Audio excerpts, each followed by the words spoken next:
আরে দাদা, দেখে উঠতে পারেন না? এক সহযাত্রী দাঁত খিচিয়ে উঠলেন।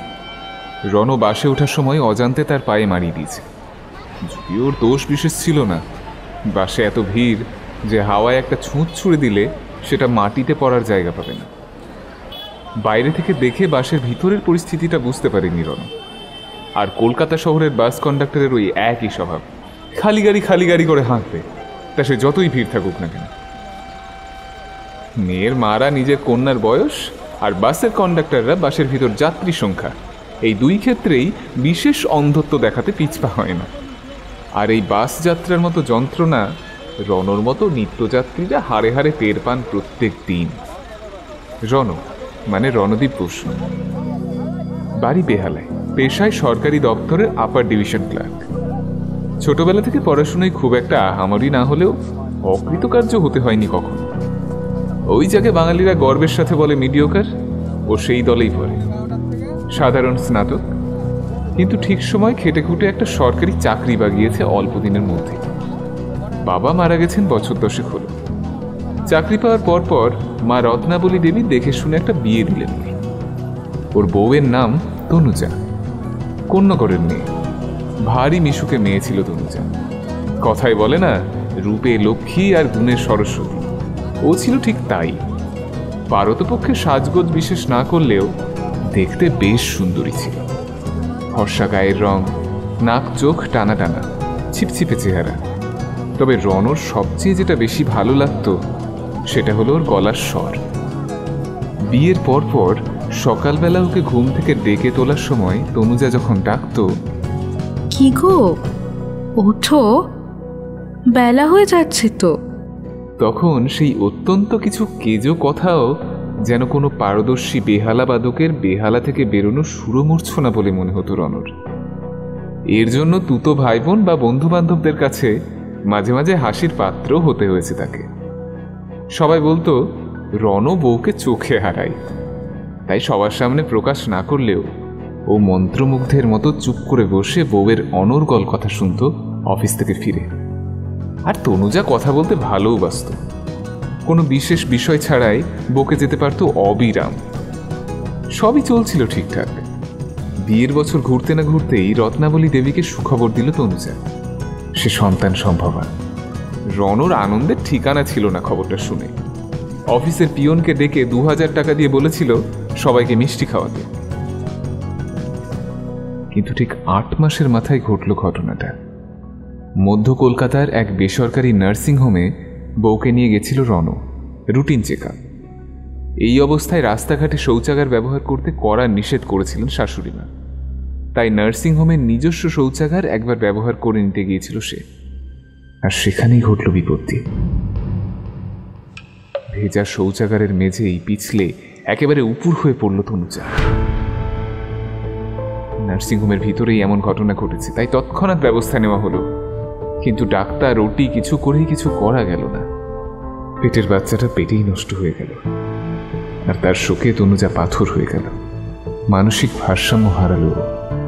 কয়েকদিন অবজারভেশনে রেখে তারপর বিপদ কেটে গেলে তখন ডাক্তার একদিন রণকে ডেকে বললেন, দেখুন, আপনার স্ত্রীর শারীরিক সমস্যা কেটে গেছে, আর এখন যেটা আছে সেটা ওনার মানসিক সমস্যা। আসলে আমার মনে হয় সন্তান শোক এখনও কাটিয়ে উঠতে পারেননি তনুজা দেবী, তাই হয়তো উনি স্বাভাবিক হতে পারছেন না।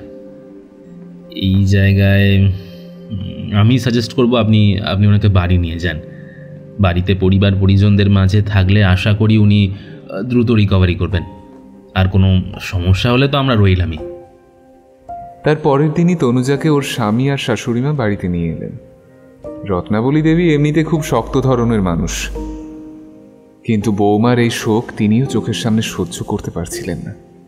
অগত্যা স্ত্রীর দেখাশোনার ভার গিয়ে পড়ল রণদীপের কাঁধে। ও এই মর্মে 1 মাস ছুটি নিল অফিস থেকে।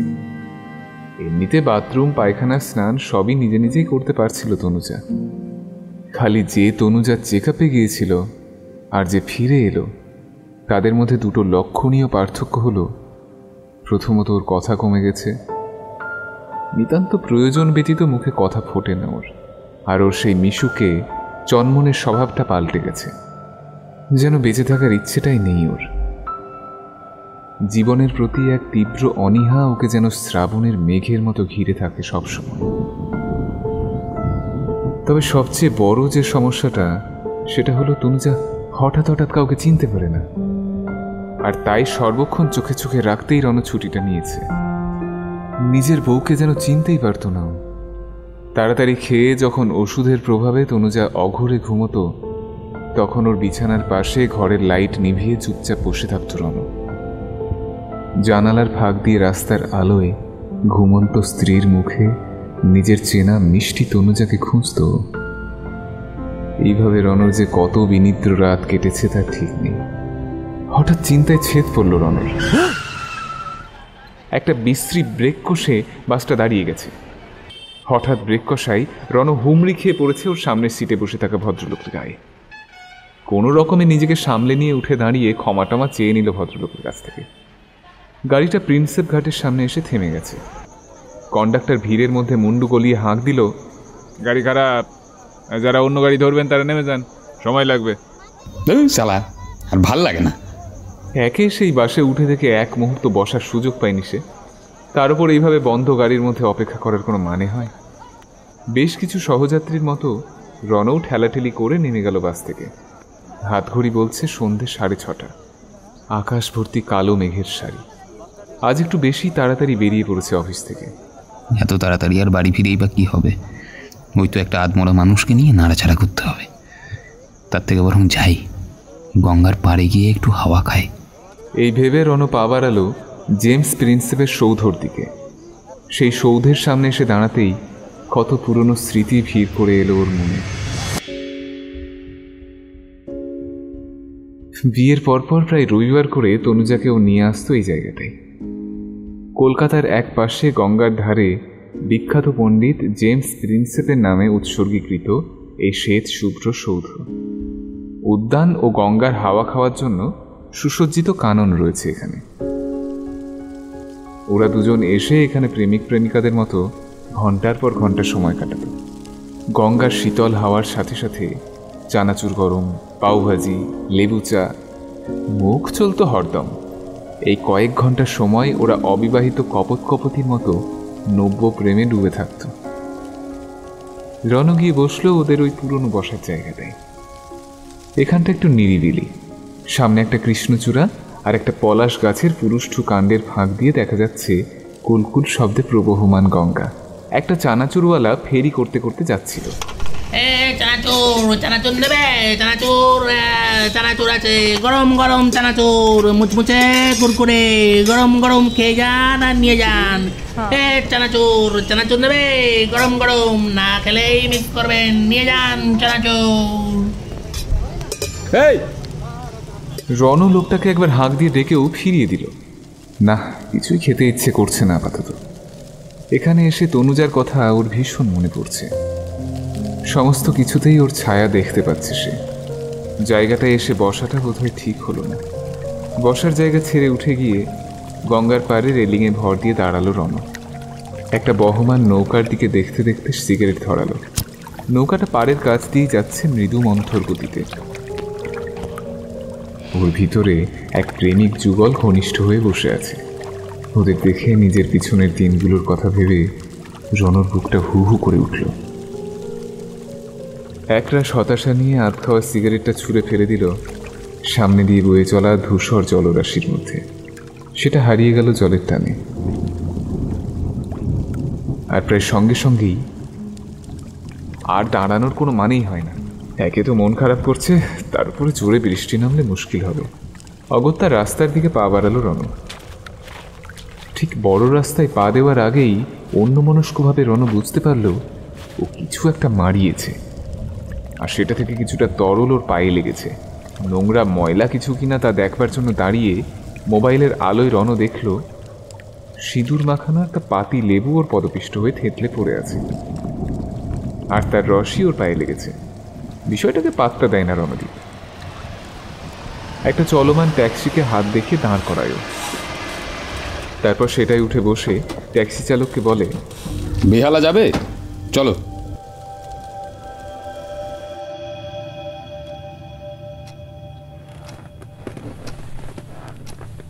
বিছানায় টান টান হয়ে বসে ছোট বেতের টেবিলটা টেনে নিল রণ। সব আয়োজন করা হয়ে গেছে। আয়োজন বলতে ঠান্ডা জলের বোতল, একটা কাঁচের গ্লাস আর অর্ধেক হয়ে যাওয়া হুইস্কির বোতলটা। পান দোষ কোনো কালই ছিল না ওর, বলা যায় এই মাস কয়েক হলো ধরেছে।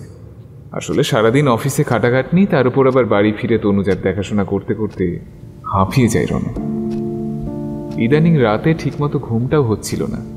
চোখ বুঝলে একটা অদ্ভুত অস্থিরতায় ঘুমটা ভেঙে যেত।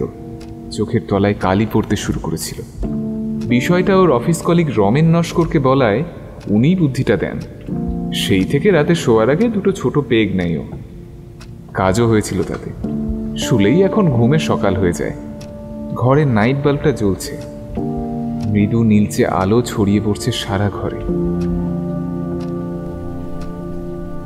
গ্লাসে কিছুটা মদ ঢেলে তাতে ঠান্ডা জল মিশিয়ে নেয় রণ। মা ঘুমিয়ে পড়েছে অনেকক্ষণ, আর তনুজাকেও সবেমাত্র ঘুম পাড়িয়ে এসেছে পাশের ঘরে। গ্লাসের তরলে এক চুমুক দিয়ে মোবাইলটা দেখে রণ। রাত 1:30 বাজে। 3-4 মাস আগে অবধি তনুজা ওর সাথেই শুতো। একদিন মাঝ রাতে হঠাৎ ঘুম ভেঙে পাশে ঘুমন্ত রণকে দেখে আচমকা ওকে অপরিচিত মানুষ ভেবে ওর উপর হামলে পড়ে তনুজা। ঘুমের ঘোর কেটে কোনো রকমে নিজেকে ওর হাত থেকে উদ্ধার করে রণ। আর একটু গভীর ঘুম হলে হয়তো বিপদ আপদ কিছু একটা ঘটে যেতে পারত। তারপর থেকেই ডাক্তারের পরামর্শ মতো ওদের এই আলাদা শোয়ার ব্যবস্থা। প্রথম গ্লাসটা শেষ করে একটা সিগারেট ধরালো। জানালার পর্দাটা হাওয়ায় উঠছে, আর তার ফাঁক দিয়ে মাঝে মাঝেই বিদ্যুতের ঝলকানি চোখে পড়ছে। বেশ একটা ঠান্ডা জোলো হাওয়া দিচ্ছে। ফতুয়ার বুকের কাছে বোতামটা লাগিয়ে নিল। অন্ধকারে পায়ে মশা কামড়াচ্ছে, আর সেটা মারতে গিয়েই বিষয়টা মনে পড়ল ওর। তখন প্রিন্সেপ ঘাট থেকে ফেরার সময় একটা লেবু পা দিয়ে মারিয়ে ফেলেছিল। ব্যাপারটা তখন চোখে পড়েনি, সম্ভবত আলোর অপ্রতুলতার কারণে। বাড়ি এসে হাত পা ধুতে গিয়ে ও লক্ষ্য করে যে পা ময় শুকনো রক্ত। ভালো করে ঘষে ঘষে তুলে সাবান দিয়ে পাটা পরিষ্কার করে ফেললেও রক্তটা কোথা থেকে লাগলো এই প্রশ্নের উত্তর কিছুতেই পাচ্ছিল না। কাজে কর্মে মাথা থেকে বেরিয়ে গেলেও এখন মশা মারতে গিয়ে পায়ের দিকে নজর পড়াই ভাবনাটা আবার ফিরে এলো। জ্বলন্ত সিগারেটটা অ্যাস্ট্রের মধ্যে কাত করে রেখে দ্বিতীয় পেগ বানায় রণ। 7-5 ভাবতে ভাবতে নানান ভুতুরে সিরিয়াল আর সিনেমার দৃশ্য মাথায় আসতেই ও ভাবনাটা জোর করে বন্ধ করতে এক নিঃশ্বাসে পেগটা শেষ করে শুয়ে পড়ল। বুকের কাজটা একটু ভারী ভারী ঠেকছে, যেন কেউ বুকে মাথা দিয়ে আছে। ঘুমের মধ্যেও স্পর্শটা চেনা চেনা লাগলো রণর। কত রাত এই স্পর্শ পাওয়ার জন্য আকুল হয়েছে ও। চোখ মেলতেই ও দেখল যা ভেবেছিল ঠিক তাই। ওর বুকে মাথা দিয়ে শুয়ে আছে তনুজা। অবাক বিস্ময়ে রণ কিছু বলতে যেতেই তনুজা ওর তর্জনী চেপে ধরল রণর ঠোঁটে। এর অর্থ রণদীপ খুব ভালো করেই জানে। আদর খাওয়ার সময় তনুজা কথা বলা মোটেই পছন্দ করে না, তাই এভাবেই ঠোঁটে আঙুল ঠেকিয়ে চুপ করিয়ে দিত রণকে। আজ এতদিন পর নিজের স্ত্রীকে সেই পুরনো চেনা ছন্দে ফিরতে দেখে ওর আনন্দের সীমা রইল না। তনুজার খোলা চুলের সেই সুঘ্রাণ, শরীরের সেই উষ্ণতা, সেই নিশ্চুপ অথচ বাংময় শরীরী ভাষা, আহা, এক অতি পরিচিত মায়াবী জগতের হাতছানিতে ভেসে যেতে লাগলো রণ। তনুজার ঠোঁট সিক্ত করল ওর ঠোঁট দুটোকে। বাইরে বৃষ্টি পড়ছে অঝোর ধারায়, মাঝে মাঝে বিদ্যুতের ঝলকানিও চোখে পড়ছে। শোয়ার সময় জানালাটা বন্ধ করতে ভুলে গেছে রণ। ঝোড়ো হাওয়ায় জানালার পাল্লা দুটো খোলা বন্ধ হচ্ছে, কিন্তু সেদিকে ভ্রুক্ষেপ নেই ওর। ও এখন সম্পূর্ণ এক ঘোরের মধ্যে বিরাজ করছে। তনুজা ধীরে ধীরে বিবস্ত্র করে ওকে। ও সর্বাঙ্গে এঁকে দিতে থাকলো কামনার সিক্ত চুম্বন। মুহুর্মুহ চুম্বনে সাড়া দিতে শুরু করেছে রণর শরীর। দীর্ঘ কাম উপবাস ওকে ছিপিয়াটা সোডার বোতলের মতো আটকে রেখেছিল। আজ সেই ছিপি খুলে যাওয়ায় ও নিজের স্ত্রীকে জাপটে ধরল নিজের বাহুবন্ধনে। স্ত্রীর ভালোবাসা ও আদরের মোহে কামাবিষ্ট সিংহের মতো ঝাঁপিয়ে পড়ল। তনুজার অবস্থাও তথই বচন। সেও নিজেকে বিবস্ত্র করে সঁপে দিল স্বামীর বাহুপাশে। দীর্ঘ শারীরিক ও মানসিক প্রতীক্ষার পর এই মিলন দুজনকেই উন্মাদ করে তুলেছে। এক এক সময় উত্তেজনা এতটাই নিয়ন্ত্রণের বাইরে চলে যাচ্ছিল যে রণ স্ত্রীকে প্রশমিত করতে হাঁপিয়ে উঠছিল। প্রায় ঘণ্টাখানেক কামনার আগুনে জ্বলে পুড়ে যখন দুজনে শান্ত হলো, ততক্ষণে বৃষ্টির ছাঁট এসে ঘরের আসবাব ভিজিয়ে দিয়েছে বেশ ভালো মতোই। সেদিকে চোখ পড়তে রণ তনুজাকে শুইয়ে রেখে উঠতে যাচ্ছিল জানালা বন্ধ করে দিতে, কিন্তু পরিতৃপ্ত তনুজা কিছুতেই রাজি নয়। সে জড়িয়ে ধরল স্বামীর শরীর। এই আবেগঘন মুহূর্ত এক্ষুনি শেষ করে দিতে চায় না সে। স্ত্রীর মনের কথা বুঝে রণও বিছানা ছাড়ার ইচ্ছা ত্যাগ করল।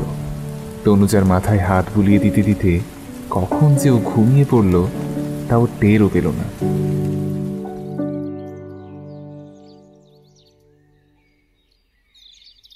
রণর ঘুম যখন ভাঙল ততক্ষণে সকাল 8টা বেজে গেছে। বিছানার পাশটা ফাঁকা, তনুজা নেই সেখানে। ও সম্ভবত সকালে উঠে পাশের ঘরে চলে গেছে। রত্নাবলী দেবী এসে ঠেলে তুলল রণকে। আসলে দীর্ঘদিন পর এরকম আদরের অতিশয্যে শরীর ক্লান্ত হয়ে গেছিল, তাই উঠতে দেরি হয়ে গেছে। তাড়াতাড়ি উঠে হাত মুখ ধুয়ে তনুজার সকালবেলার ওষুধগুলো আর হেলথ ড্রিঙ্ক নিয়ে ওর ঘরে গেল রণ। দেখল অঘরে ঘুমোচ্ছে ও। আহারে, মেয়েটার উপর দিয়ে কাল রাতে বেশ ধকল গেছে। ভারী মায়া হলো রণর। ওর আরেকটু সংযমের প্রয়োজন ছিল। এই ভেবে নিজের মনেই একটু অপরাধ বোধ জাগল ওর। প্রথমে ভাবল থাক আর একটু ঘুমোক, এক্ষুনি ডাকবো না। কিন্তু দেরি হলে আবার ওষুধগুলো খাওয়ানো হবে না। এই ভেবে তনুজাকে ডাকলো রণদীপ। তনুজা উঠে হাত মুখ ধুয়ে রণর থেকে প্রথমে জলের গ্লাসটা নিল, তারপর ওষুধগুলো খাওয়ার পর আবার গা এলিয়ে দিল বিছানায়। রণ স্ত্রীর মাথায় হাত বুলিয়ে দিয়ে জিজ্ঞাসা করল, টায়ার্ড লাগছে?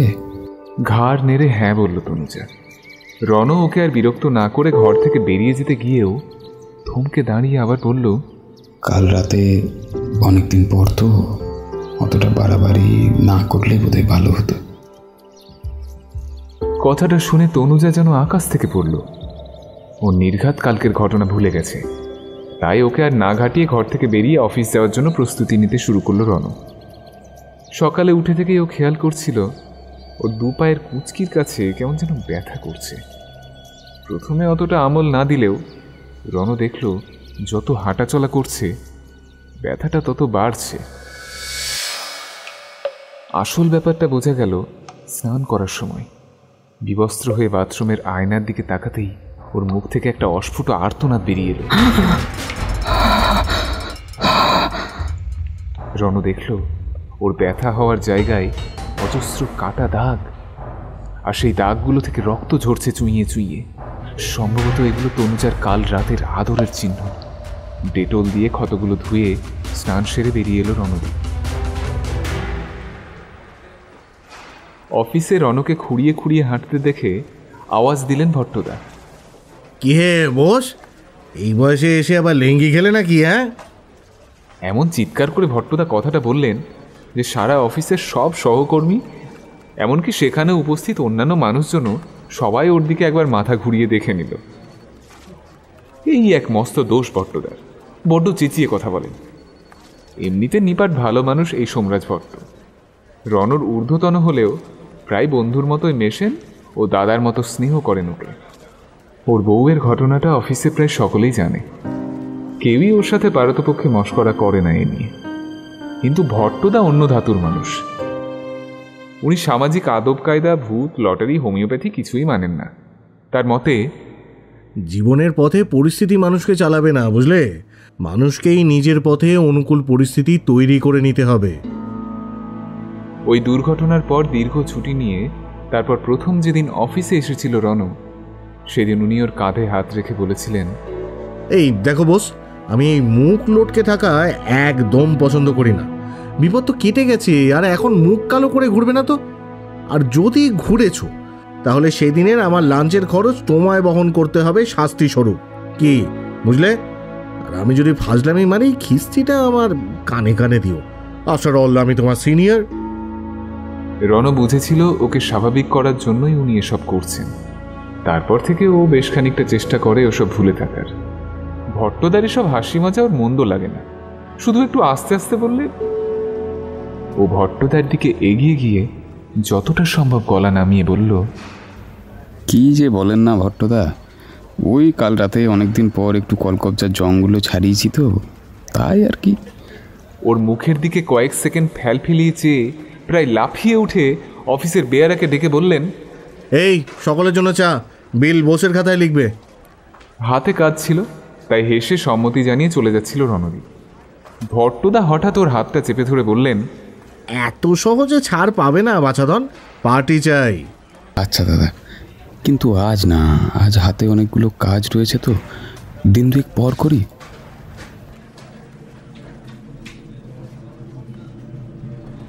তারপর কাজটাজ মোটামুটি মিটিয়ে বেসরকারি বাসে ধাক্কা খেতে খেতে বাড়ি ফিরে সেই তনুজার ঝিমিয়ে পড়া মুখটা দেখতে হলো ওকে। কাল রাতের পর আজও আশা করেছিল বাড়িতে ফিরে তনুজাকে একটু স্বাভাবিক দেখবে, কিন্তু সে গুড়ে বালি। ফেরার সময় বেশ খানিকটা ভিজতে হয়েছে ওকে। কাল থেকে মাঝে মাঝেই বৃষ্টি হচ্ছে। আসার পথে বাসে একটা সহযাত্রীর মুখে শুনেছে কোথায় নাকি একটা নিম্নচাপ সৃষ্টি হয়েছে। 2-1 দিনের মধ্যে নাকি শহরে ছোটখাটো একটা ঘূর্ণিঝড়ের সম্ভাবনাও আছে। গা মাথা মুছে সন্ধ্যে থেকে নানান রকম কাজকর্ম সেরে রাতে খাওয়া দাওয়ার পর তনুজাকে ওর ঘরে শুইয়ে এসে রণ আয়েশ করে ওর রাতের আয়োজন নিয়ে বসল। কাল রবিবার, তাড়াতাড়ি ওঠার কোনো ব্যাপার নেই, তাই আজ 1-8 পেগ বেশি খেলে কোনো অসুবিধা নেই। মোবাইল ঘাঁটতে ঘাঁটতে একপাত্র খেয়েই ওর খেয়াল হলো বাইরে বৃষ্টিটা ধরলেও ঘন ঘন মেঘ ডাকছে। আবার কালকের মতো জানলা দিতে ভুলে গেলে সব জিনিসপত্র ভিজে নষ্ট হবে, তাই ও উঠে আগে জানলাটা বন্ধ করে দিল। তারপরে আবার এসে বসলো নিজের জায়গায়। মোবাইলে নানান মজার ভিডিও দেখতে দেখতে আরও 2 পাত্র গলায় ঢালার পর ও শুনতে পেল খুব আস্তে আস্তে দরজায় টোকা পড়ছে। প্রথমে ও ভেবেছিল মনের ভুল, তারপর আরও 2-1 বার শব্দটা হতে রণ উঠে দরজা খুলে দেখল তনুজা দাঁড়িয়ে আছে। ও জিজ্ঞাসা করল, কিছু চাই নাকি? ঘুম আসছে না? ঠিক গত রাতের মতোই আজও নিজের চিরাচরিত ভঙ্গিমায় নিজের তর্জনী রণ ঠোঁটে চেপে ধরে তনুজা ওকে ধীরে ধীরে বিছানায় এনে ফেলল। তারপর আবার গত রাতের মতন পাগল করা খেলায় মেতে উঠল নিজের স্বামীর সাথে। আজ যেন তনুজার উন্মাদনা আরও বেশি। কথায় বলে, নারী বিছানায় যতই বেকাবু ততই সে অধিক আকর্ষণীয়। আজও রণ নিজের মনের স্বাদ মিটিয়ে নেওয়ার পরেও তনুজার যেন কিছুতেই তৃপ্তি হচ্ছিল না। যদিও রণর মনে নানান প্রশ্নের ঝড় উঠছিল, তবুও এই উষ্ণতাকে উপেক্ষা করা কোনো পুরুষের পক্ষে সম্ভবপর নয়। সঙ্গমের পরে তনুজা অতৃপ্তির জ্বালায় বিছানায় শুয়ে এই খানিকক্ষণ এপাশ ওপাশ করে আবার ওর বরকে কাছে টানলো আরও আদরের আশায়। রণ এবার নিজেকে সামলেছে। তনুজার শরীর এখনও পুরোপুরি সুস্থ নয়, বাড়াবাড়ি করলে পরে অসুবিধা হতে পারে, এই ভেবে নিজেকে ওর বাহু পাশ থেকে খানিকটা জোর করেই ছাড়িয়ে নিল সে। কিন্তু প্রত্যাখ্যান সহ্য হলো না তনুজার। রণকে কিছু না বলেই সে উঠে বেরিয়ে গেল ঘর থেকে। বিষয়টা খারাপ লাগলেও রণর মনে হলো নিশ্চয়ই মনে দুঃখ পেয়ে অভিমানে চলে গেছে। তাই রণ ঘর থেকে বেরোলো তনুজাকে বুঝিয়ে সুঝিয়ে শান্ত করতে। পাশের ঘরে গিয়েও দেখে তনুজা ঘুমিয়ে পড়েছে। কয়েকবার ঠেলাঠেলি করেও যখন আর তোলা গেল না, তখন রণ ভাবল নিশ্চয়ই রেগে আছে, তাই জেগে থেকেও হয়তো উঠছে না। রাত্রিবেলা অশান্তি না করে নিজের ঘরে ফিরে এলো। পরদিন সকালে একটু বেলা করে ঘুম ভাঙল ওর। মুখ ধুয়ে আসতে না আসতেই গরম লুচি আর ছোলার ডালের জলখাবার নিয়ে হাজির মা। খেতে দিতে দিতে উনি বললেন, কি রে, রাতে ঠিক করে ঘুমোচ্ছিস না তুই? চোখের তলায় কালি পড়ছে কেন? কি হয়েছে? মায়েরা অল্পেতেই সন্তানের কঠিন অসুখ টের পায়, এই ভেবে বিষয়টা পাত্তা দেয়নি রণ। কিন্তু দুপুরে স্নানে গিয়ে ও দেখল সত্যি চোখের তলায় এতটা কালি পড়ল কবে। ও তো আগে খেয়াল করেনি, আর আজ আবার ব্যথাটা হচ্ছে। বিবস্ত্র হয়ে একই জায়গায় ক্ষত দেখে চমকে উঠল রণ। সেই একই আঁচড়ের দাগ, একইভাবে রক্তক্ষরণ, অথচ রাতে কিছুই টের পায়নিও। ক্ষতগুলো একেবারেই তাজা, বেশ বোঝা যাচ্ছে পুরনো ক্ষতের উপর হয়েছে এগুলো কাল রাতেই। ভারী অদ্ভুত। মনে নানান প্রশ্ন নিয়ে বাথরুম থেকে বেরিয়ে এলো। সকাল থেকে তনুজার ঘরে একবারও যাওয়া হয়নি। এই বেলা দুপুরের খাবারটা নিয়েও ঘরে ঢুকল। কোনো শব্দ না করেই ঘরের পর্দা সরিয়ে দেখল তনুজার কোনো পরিবর্তন চোখে পড়ছে কিনা, কিন্তু সেরকম কিছুই চোখে পড়ল না। সে একা ঘরে বসে বসে আজকের খবরের কাগজটা উল্টে পাল্টে দেখছে। রণ খাবারের থালাটা একটা ছোট্ট টেবিলে রেখে টেবিলটা টেনে তনুজার খাটের কাছে নিয়ে এলো। স্বামীকে দেখে খবরের কাগজটা নামিয়ে রেখে মুখে স্মিত একটা মেকি হাসি ফুটিয়ে তুলল তনুজা। রণ মনে মনে ভাবল, যেভাবেই হোক তনুজার সাথে রাতের বিষয়টা নিয়ে কথা বলতে হবে। আবার পরক্ষণেই ওর মনে হলো, কথাটা বলতে গেলে যদি ওর মাথায় বেশি চাপ পড়ে, ও যদি হঠাৎ অসুস্থ বোধ করে, তার থেকে ভুলিয়ে ভালিয়ে বোঝানোর চেষ্টা করতে হবে। তাই বউয়ের মাথায় হাত বুলিয়ে দিয়ে ও জিজ্ঞাসা করল, আজ কেমন ফিল করছো? মুখে কিছু না বলে ঘাড় নেড়ে তনুজা বুঝিয়ে দিল, ভালো। তবে রণও ভালোভাবেই জানে ওর এই রকম গাছাড়াভাবে কথা বলার অর্থ রণকে সান্ত্বনা দেওয়া ছাড়া আর কিছুই নয়। আচ্ছা, তোমার আমাদের ফুলশয্যার কথা মনে পড়ে? সাবধানে জিজ্ঞাসা করল রণ। আবার ঘাড় নেড়ে হ্যাঁ বলল তনুজা। তোমায় কত আদর করেছিলাম সেদিন, কতদিন হয়ে গেল, তোমায় তো আর আদরও করি না। তনুজার অভিব্যক্তি দেখার জন্য আরও সাবধানী হয়ে বলল রণ। এতক্ষণে একটা বড় দীর্ঘশ্বাস ছেড়ে মুখ খুলল তনুজা। আমার জন্য তোমার জীবনটা নষ্টই হয়ে গেল। এর থেকে সেদিন যদি আমি মরে যেতাম, তাহলে তুমি আরেকটা বিয়ে করতে পারতে অন্তত। কথা বলতে বলতে তনুজার চোখের কোণটা ভিজে উঠেছিল। সেটা লক্ষ্য করে রণ আবহাওয়া স্বাভাবিক করতে বলল, আরে ধুস, এত উল্টোপাল্টা ভাবছো কেন? আর তো কটা মাত্র দিন, তারপর দেখবে সব আগের মতো ঠিক হয়ে যাবে। নাও নাও, এবার খেয়ে নাও দেখি, আমি হাতটা ধুয়ে আসি। এই বলে রণ বিছানা ছেড়ে উঠে দাঁড়ালো। ঘর ছেড়ে বেরোতে বেরোতে ও শুনতে পেল তনুজা বিড়বিড় করে বলছে, কিচ্ছু ঠিক হবে না, কিচ্ছু ঠিক হবে না, কিচ্ছু ঠিক হবে না। রণদীপ এখন কলকাতার একজন স্বনামধন্য মনোচিকিৎসক ডক্টর অর্জুন রায়ের চেম্বারে বসে আছেন। তনুজাকে এর কাছেই বিগত কয়েক মাস ধরে চিকিৎসা করাচ্ছে ও। ডক্টর রায়ের চেম্বারটা তপসিয়ার দিকে। অফিস থেকে এত দূর আসতে আসতে বৃষ্টিতে পুরো কাক ভেজা হয়ে যেতে হয়েছে রণকে। একটা নিম্নচাপ কাটতেই চাইছে না শহরের ওপর থেকে। আজ রণ স্ত্রীকে সঙ্গে আনেনি, একাই এসেছে ডাক্তারবাবুর সাথে দেখা করতে। ইতিমধ্যে কেটে গেছে 7 দিন। প্রতি রাতে তনুজার নৈশ অভিসারের চক্করে হাঁপিয়ে উঠেছে ও। বেশ কয়েক মাসের যৌন খিদে যেনই কয়েক দিনের সুদে আসলে পূরণ করে নিয়েছে তনুজা, এবং প্রতি রাতে আগের রাতের চেয়েও বেশি ক্ষুধার্ত ও আক্রমণাত্মক হয়ে উঠেছে। অদ্ভুত বিষয় হচ্ছে, পরের দিন সকালে বেমালুম গত রাতের কথা ভুলে যাচ্ছে তনুজা। এগুলো তো একটা সমস্যাই, কিন্তু এর থেকে আরো বড় সমস্যা দেখা দিয়েছে রণর। বউয়ের যৌন উত্তেজনা প্রশমিত করতে গিয়ে এক এক রাতে প্রায় 2-3 বার করে সঙ্গমে লিপ্ত হতে হচ্ছে তাকে। আর এই প্রচণ্ড শারীরিক ধকলে রণর শরীর ভেঙে পড়ছে। ওর ওজন গত 7 দিনে প্রায় 10 কেজি কমে গেছে। গাল ঢুকে গেছে, চোখ বসে যাচ্ছে কোটরে, আর হাত পা কেমন যেন ফ্যাকাশে হয়ে যাচ্ছে ওর। আজকাল রাতে আর মদ খাওয়ার প্রয়োজন পড়ে না, এমনিতেই ঘুম এসে যায় ক্লান্তিতে। সারাদিনও শরীরটা ভীষণ ঝিমিয়ে থাকে, খাওয়ার ইচ্ছে পর্যন্ত নেই বললেই চলে। অথচ রাতে তনুজা এলে তাকে দূরে সরাতেও ইচ্ছে করে না, এমনই তার যৌন আকর্ষণ। ও যেন একটা অদ্ভুত ফাঁদে পড়ে গেছে। এরকম চললে যে ও পুরোপুরি অসুস্থ হয়ে পড়বে তার বলার অপেক্ষা রাখে না। তাই গতকাল ডক্টর রায়কে বিষয়টা জানাতে ফোন করেছিল রণ।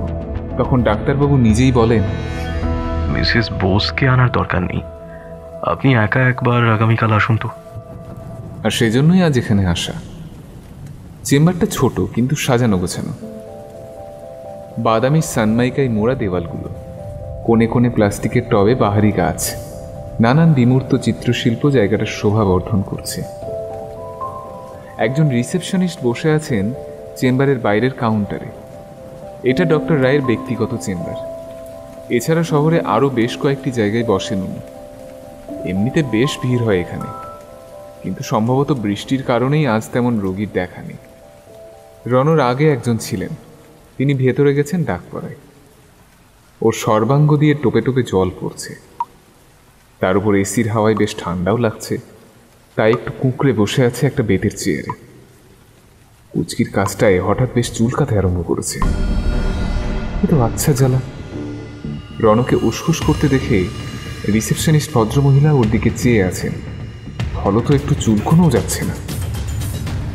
ইতিমধ্যে আগের ব্যক্তি ডাক্তারের ঘর থেকে বেরিয়ে এলেন।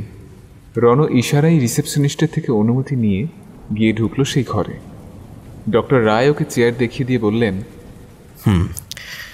এবার আমায় পুরো বিষয়টা খুলে বলুন তো। আপনার মিসেসের সামনে সবটা জিজ্ঞাসা করতে অসুবিধা হতে পারে, তাই আপনাকে একাই আসতে বললাম। রণ ধীরে ধীরে পুরোটাই যতটা সম্ভব গুছিয়ে বলতে শুরু করলো। মন দিয়ে ওর কথা শুনতে শুনতে ডক্টর রায় লক্ষ্য করলেন রণ একটু উসখুস করছে, তাই ওকে থামিয়ে জিজ্ঞাসা করলেন, এক্সকিউজ মি, আপনার কি বসতে কোনো সমস্যা হচ্ছে? না না, বৃষ্টিতে ভিজে গিয়ে গায়ে একটু অস্বস্তি হচ্ছে বোধহয়। এইরকম অদ্ভুত কথা তো আর বলা যায় না। তনুজার যৌন উত্তেজনার ফলে ওর গোপন জায়গায় ক্ষত হয়েছে। ও আবার বাকিটা বলতে শুরু করল। সবটা শুনে ডক্টর রায় বললেন, দেখুন মিস্টার বোস, সম্ভবত ডিপিডি বা ওই জাতীয় কিছু হচ্ছে আপনার স্ত্রীর, মানে যাকে বলে ডুয়াল পার্সোনালিটি ডিসঅর্ডার। একটা সত্তা যৌন উত্তেজনা ঘটাচ্ছে আর একটা সত্তা তার সম্পর্কে সম্পূর্ণ বিস্তৃত থাকছে। আমি আপাতত ঘুমের ওষুধের ডোজটা বাড়িয়ে দিচ্ছি, তবে আরও ভালো করে জানতে একবার ওনাকে নিয়ে আসুন এখানে। ততদিন একটু সংযত থাকুন, কেমন? আর স্ত্রীকে আরও বেশি চোখে চোখে রাখুন। আর উনি যৌন ইচ্ছা প্রকাশ করলে ভুলিয়ে ভালিয়ে তা থেকে ওনাকে বিরত রাখার চেষ্টা করুন। রণ মনে মনে ভাবল সেটাই তো করতে পারছে না। যাই হোক, ডাক্তারবাবুকে নমস্কার করে চেম্বার থেকে বেরিয়ে এলো। এই বৃষ্টি বাদলায় বাসের জন্য অপেক্ষা করে কোনো লাভ নেই, অতএব একটা ট্যাক্সিকে হাত দেখিয়ে দাঁড় করালো রণ। ট্যাক্সিওয়ালা বেহালা যেতে হবে শুনেই মুখ ঘুরিয়ে কেটে পড়ছিল। শেষে মিটারে না গিয়ে চেতলা থেকে বেহালা যাওয়ার জন্য প্রায় 3 গুণ টাকায় রাজি হলো। ও ট্যাক্সিতে ওঠা মাত্র ট্যাক্সি চালক নাক কুঁচকে এদিক ওদিক দেখতে শুরু করলো। তারপর ওর হাতের ব্যাগটার দিকে চোখ পড়তেই জিজ্ঞাসা করলো, দাদা, পচা মাছ টাছ আছে নাকি ব্যাগে? এরকম আসতে গন্ধ বেরোচ্ছে। একটা গন্ধ কিছুক্ষণ ধরেই ওর নাকে আসছিল, কিন্তু সেটা যে ওর গা থেকেই আসছে সেটা বুঝতে পারেনি রণ। একটু অপ্রস্তুত হয়েই ও বলল, কই না তো, এখানে মাছ আবার কোথা থেকে আসবে? বৃষ্টিতে নর্দমাগুলো উপচে নোংরা জল রাস্তায় উঠেছে, তারই গন্ধ হবে মনে হয়। ট্যাক্সি চালক ভদ্রলোক আর বেশি ঘাঁটালেন না, তবে বেহালায় বাড়ির সামনে অবধি গাড়ি চালাতে চালাতে উনি যে নাক কুঁচকে বারবার লুকিং গ্লাসে পিছন দিকে ওর ব্যাগের দিকে ফিরে ফিরে দেখছিলেন সেটা রণ বেশ লক্ষ্য করেছে। যাই হোক, ভাড়া মিটিয়ে বাড়িতে ঢুকে গামছা আর ঘরে পরার জামা কাপড় নিয়ে সোজা বাথরুমে চলে গেল রণ। অদ্ভুত আষ্টে গন্ধটা কিছুতেই নাক থেকে যাচ্ছে না। ভালো করে সাবান মেখে স্নান করলে হয়তো কাজ হতে পারে, তবে বৃষ্টির মধ্যে সন্ধ্যের পর স্নান করলে ঠান্ডা লাগতে পারে। এমনিতেই ওর সর্দির ধাত। এইভাবে প্রথমে ইতস্তত করলেও ওই গন্ধটা তাড়ানোর জন্য ও স্নান করার সিদ্ধান্তে বহাল থাকল। কিন্তু বাথরুমে ঢুকে বিবস্ত্র হয়ে আয়নায় চোখ পড়তেই ভয়ে আঁতকে মাথাটা বোঁ করে ঘুরে গেল রণ। কোনো রকমে দেওয়ালটা ধরে ফেলে সামলে নিল। তারপর ভালো করে দেখল এ কি হাল হয়েছে দুই কুঁচকির। ক্ষতস্থানগুলো দগদগে হয়ে পেকে উঠেছে। পুঁজ রক্ত আর দগদগে মাংসের মধ্যে দু একটা সাদাটে পোকাও ঘোরাফেরা করছে। ও আরো লক্ষ্য করল যে ওর যৌনাঙ্গটিও অস্বাভাবিক রকম নীলচে দেখাচ্ছে। তেল সাবান রাখার তাক থেকে ডেটলের বোতলটা পেরে চিপিতে করে সরাসরি ওই দগদগে ঘায়ের মধ্যে ঢেলে দিল রণ। ডেটল পড়া মাত্র পোকাগুলো জায়গা থেকে খসে খসে পড়ল বাথরুমের মেঝেই। সাথে সাথে একটা প্রচণ্ড যন্ত্রণায় কাঁকিয়ে উঠল। মার বয়স হয়েছে, একেই তনুজাকে নিয়ে সারাক্ষণ দুশ্চিন্তায় থাকে, তার উপর এইসব শুনলে আরও আতঙ্কিত হয়ে উঠবে। তাই দাঁতে দাঁত চেপে কষ্ট সহ্য করে নিল রণ। তারপর একটু ঝুঁকে বাথরুমের আলোয় দেখল পোকাগুলোকে। সাদা রঙের প্রায় 1 ইঞ্চি সাইজের এক একটা পোকা। পাড়ার নেড়ি কুকুরটাকে মাঝখানেক আগে কে ঢিল মেরেছিল, তার পিঠে একটা জায়গায় বড় গর্ত হয়ে গেছিল। ওই গর্তের ভিতর যে রকমের পোকা দেখেছিল সেবার, পাশের বাড়ির বৌদি বলেছিলেন পোকাগুলোর নাম নাকি ম্যাগট, পচনশীল ক্ষত, নষ্ট হয়ে যাওয়া মাংস ইত্যাদির উপর জন্মায়। কিন্তু সেই পোকা ওর শরীরে এলো কেমন করে? কালই একবার পাড়ার খিতিশ ডাক্তারকে দেখিয়ে নিতে হবে জায়গাটা।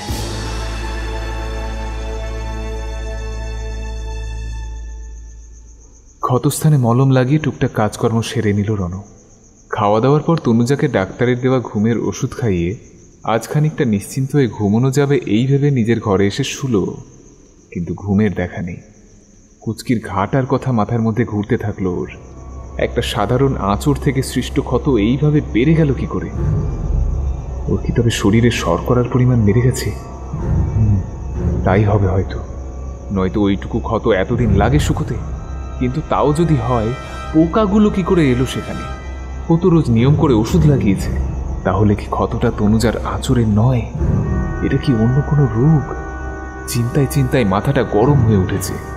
আজ দুপেগ না খেলে রাতটা না ঘুমিয়ে কাটিয়ে দিতে হবে।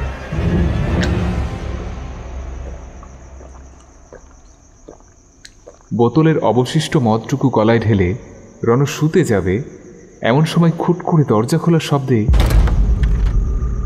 ওর ঝিমিয়ে পড়া ইন্দ্রিয়গুলো বেশ খানিকটা সজাগ হয়ে উঠল। ও ঢুলু ঢুলু চোখে দেখল তনুজা এসে দাঁড়িয়েছে। সে ধীরে ধীরে এগিয়ে আসছে রণর দিকে।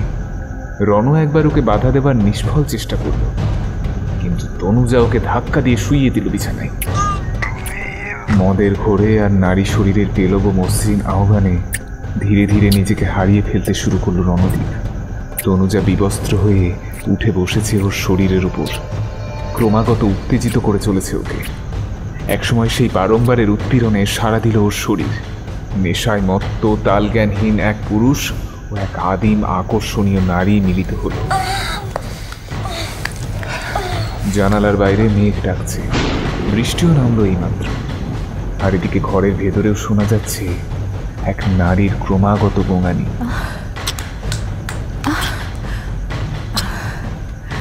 আর সেখানেও হয়তো তৃষ্ণার্ত দেহকে সিক্ত করতে বৃষ্টি নামবে কিছুক্ষণ পরেই। ভট্টদা কয়েকদিন অফিসে আসেননি। ওনার শাশুড়ির শারীরিক অবস্থা নাকি ভালো নয়, তাই নিয়েই হাসপাতালে ছোটাছুটি করতে হচ্ছে বলে ছুটি নিয়েছিলেন। আজ রণ অফিসে ঢুকতেই ওর সাথে দেখা। ওকে দেখে ভট্টদা তো প্রায় ভূত দেখার মতো চমকে উঠলেন। এ কি হাল হয়েছে বোস? কিছু বিপদ আপদ হয়েছে নাকি এই কদিনে? গাল ভেঙে গেছে, শরীর পড়ে গেছে, চোখের তলায় কালির। আরে বাড়ির সব ঠিক আছে তো? মাসিমা, তোমার মিসেস সব ঠিক আছে তো? এতদিন ধরে এই মানুষটাকেই মনে মনে চাইছিল রণ। এর আগেও বহুবার বহু সমস্যার সমাধান করে ওকে বাঁচিয়েছেন ভট্টদা। তাই নিজের উত্তেজনা কিছুটা শান্ত করে বলল, আপাতত তো এখন ঠিক আছে, কিন্তু জানি না কদিন ঠিক থাকবে। মানে ঠিক বুঝলাম না, একটু খুলে বলো তো। ভট্টদা, এখানে না, আপনি আপনার হাতের কাজগুলো সব মিটিয়ে নিন, আমি একটু সব কিছু সামলে নিই। তারপর চলুন না আমরা অন্য কোথাও গিয়ে একটু নিরিবিলিতে বসি। আপনাকে আমার কথাগুলো বলা খুব দরকার। আমার মনে হচ্ছে একটা বড় বিপদ আসতে চলেছে। আরে রাখো তোমার কাজ, আগে শুনি তো তোমার কি হয়েছে। কিন্তু দাদা, কাজগুলো? আরে ঘাবড়াচ্ছ কেন? সরকারি কাজ একদিন দেরি হলে কিছু হবে না, আর হলে আমি সামলে নেবো, তোমার চিন্তা নেই। বলে ওকে প্রায় জোর করে অফিসের বাইরে নিয়ে এলেন ভট্টদা। ওরা দুজন ডালহৌসির একটা ছোট পানশালায় এসে বসল। ভট্টদাই বললেন, বাইরে বৃষ্টির মধ্যে আর কোথায় বসবে, তার চেয়ে এই পানশালাই ভালো। একে তো বিকেলের আগে খুব একটা লোকজনের ভিড় হয় না এখানে, আর তাছাড়া ছোট ছোট আলাদা কেবিনের ব্যবস্থাও আছে, না চাইলে কেউ বিরক্তও করবে না। বসো। এই বেয়ারা, দুটো বিয়ার আর একটা পর্ক মশলা ফ্রাই নিয়ে এসো। এবার বলো তো প্রথম থেকে, কিচ্ছু রাগঢাক করবে না। জানি না আপনি বিশ্বাস করবেন কি না, তবে বহুবার আপনি যথাযথ সমাধান দিয়ে বহু সমস্যা থেকে আমাকে উদ্ধার করেছেন, তাই আপনাকে বিষয়টা বলছি। বলে যতটা সম্ভব চাপা গলায় পুরো ঘটনাটা বলতে শুরু করলো রণ। ইতিমধ্যেই বেয়ারা খাবার ও পানীয় নিয়ে আসায় ওকে থামতে হয়েছে। সকালে পাড়ার খিতিশ ডাক্তার কুচকির ঘাগুলো গজ কাপড় দিয়ে পরিষ্কার করে ড্রেসিং করে দিয়েছেন, সাথে বেশ কিছু ছত্রাকনাশক ও ব্যাকটেরিয়া নাশক ওষুধ দিয়েছেন, সেগুলো তাড়াতাড়ি শুকোনোর জন্য। ড্রেসিং করার পর থেকেই বসতে গেলে বেশ ব্যথা হচ্ছে ওখানে, তাই একটু নড়ে চড়ে বসলো ভট্টদাকে ক্ষতের ব্যাপারটা গোপন করেনি রণ। সবটা শুনে কিছুক্ষণ ঘুম মেরে বসে রইলেন তিনি। ইতিমধ্যে পানীয় শেষ হয়ে যাওয়ায় বেয়ারাকে ডেকে আরেকটি পানীয় অর্ডার দিয়ে তিনি বললেন, গভীর সমস্যাই বটে। আপনি তো কিছুই বিশ্বাস করেন না, কিন্তু এটা বিশ্বাস করলেন? দেখো বোস, আমি যা বিশ্বাস করি না তার সম্বন্ধে আমার থেকে বেশি জানে এমন খুব কম লোকই আছে।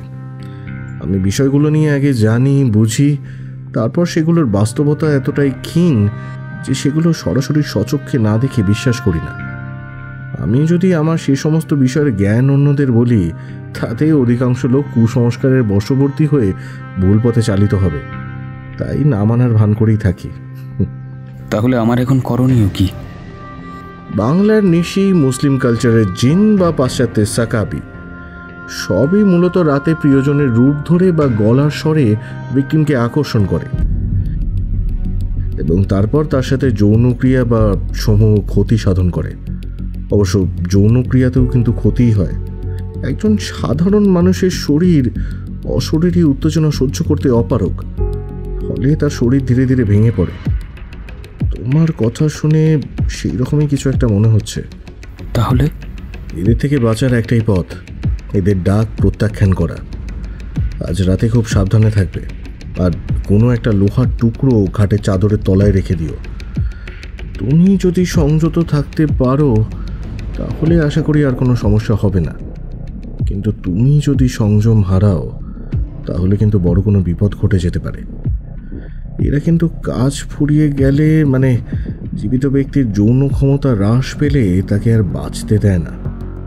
কাজেই খুব সাবধান। বলে পকেট থেকে ব্যাগ বের করে টাকাটা মিটিয়ে দিলেন ভট্টদা। আর অফিস ফেরেনি রণ। পানশালা থেকে বেরিয়ে বিকেল বিকেল বাড়ি চলে এসেছিল। বাড়ি এসে প্যান্ট খুলতেই ওর গা গুলিয়ে প্রায় বমি উঠে এসেছিল। ক্ষতস্থানগুলো থেকে চুইয়ে চুইয়ে পুজ রক্ত করাচ্ছে, আর তা ভরে গেছে অজস্র ম্যাগট পোকায়। কোনো রকমে আঙুল দিয়ে টেনে টেনে সেগুলো ছাড়াতে গিয়ে বাথরুমের মেঝে প্রায় রক্তে ভেসে যাচ্ছে।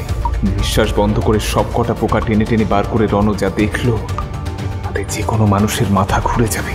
ও দেখল পোকায় জায়গা দুটোর মাংস পুরোপুরি খেয়ে ফেলেছে, আর সেই গর্ত মতো জায়গায় দেখা যাচ্ছে পায়ের হাড়।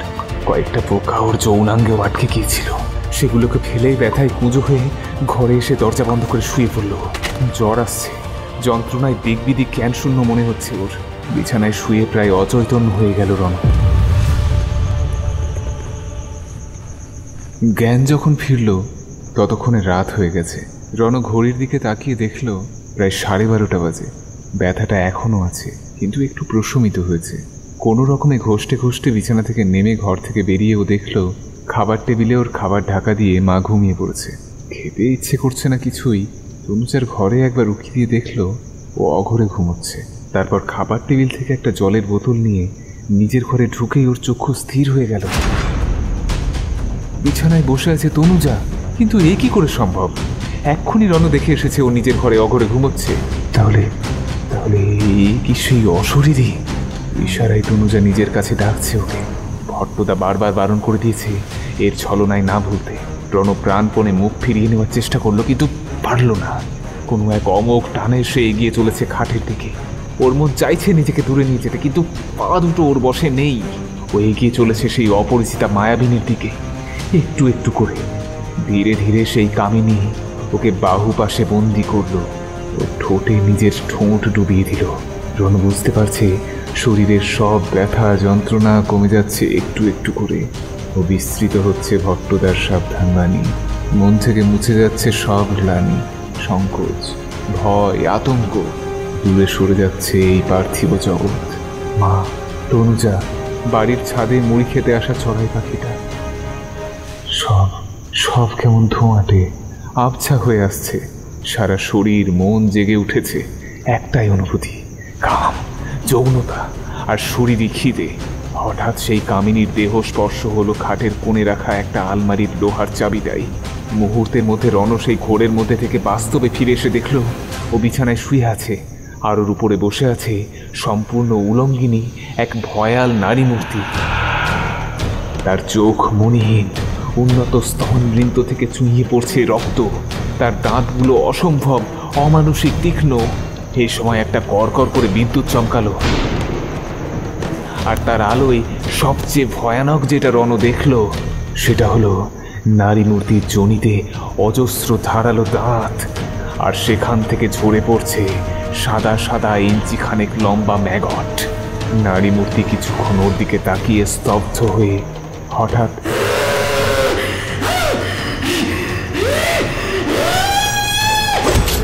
প্রচণ্ড হুঙ্কার দিয়ে এক লাথিতে চাবির গোছাটা ছিটকে ফেলে দিয়ে কামড়ে ধরল রণর ঘাড়। বাইরে মেঘ ডাকার শব্দে কেউ শুনতেও পেল না ওর শেষ স্বর। ওর চোখের সামনেটা ধীরে ধীরে ঝাপসা অন্ধকার হয়ে আসছে, ধীর হয়ে আসছে ওর হৃদস্পন্দন ও নারীর গতি।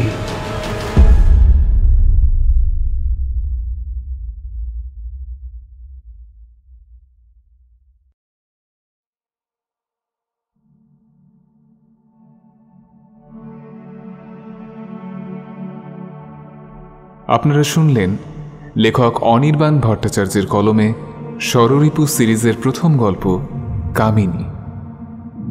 গল্পের নাট্যরূপ করেছেন দেবস্মিতা। গল্পের সূত্রধার ও কথক আমি অমিত সরকার। এছাড়া বিভিন্ন গুরুত্বপূর্ণ চরিত্রে কণ্ঠ দিয়েছেন সুজন ঘোষ, খুশি বসু, কৌশিক ব্যানার্জি, আদিত্য বসু, শুভদীপ ঘোষ, শুভদীপ নাথ, অস্মিতা মুখার্জি পাল ও আমি অমিত সরকার। শব্দ সংযোজন করেছেন রিম্পা ঘোষ। সাউন্ড এডিটিং করেছেন সায়ন দত্ত। প্রচ্ছদ করেছেন সৌম্যদীপ গুঁই। সামগ্রিক পরিচালনা এবং পরিবেশনায় টিম লোককথা। তাহলে কেমন লাগলো আমাদের আজকের গল্প?